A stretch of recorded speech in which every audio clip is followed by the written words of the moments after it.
everybody. We're over at Bear Mountain Car Show, and it's still early. It's about 6 o'clock. People still rolling in. Everyone's getting off work. We're filling up the left side right now, but the left side's almost completely full, and it's probably gonna go to the middle. But damn, this Missouri body kit.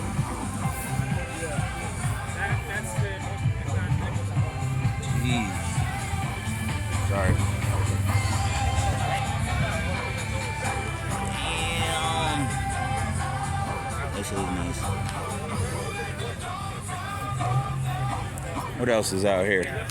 All right, let's walk around that way. Yeah, I thought about Clean 240. I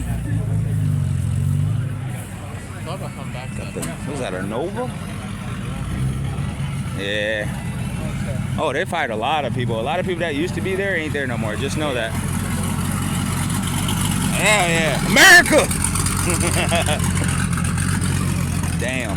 That shit sound good. Yeah, funny enough, a few months ago I saw Mike.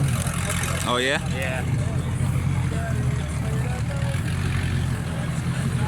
Yeah, they rolling in now. Ooh, look at the supercharger on that bad boy. Liquid cool.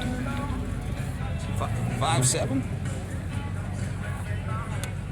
Yeah, it's 5.7.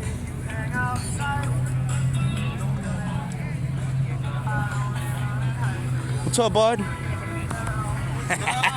What's up? How you been? Watch yourself. How you been? Man. Good, good? Oh my God. Yeah, it's a crazy turnout, huh? Yeah. Look at this. I didn't realize you worked at Saraski, dude. Yeah, man. I left, but Yeah, it's all good. Still representing. yeah. Him too. He used to. We're all a gang over here. no, I want you to end that. You used to gap me on the highway on the way to work every day. Oh!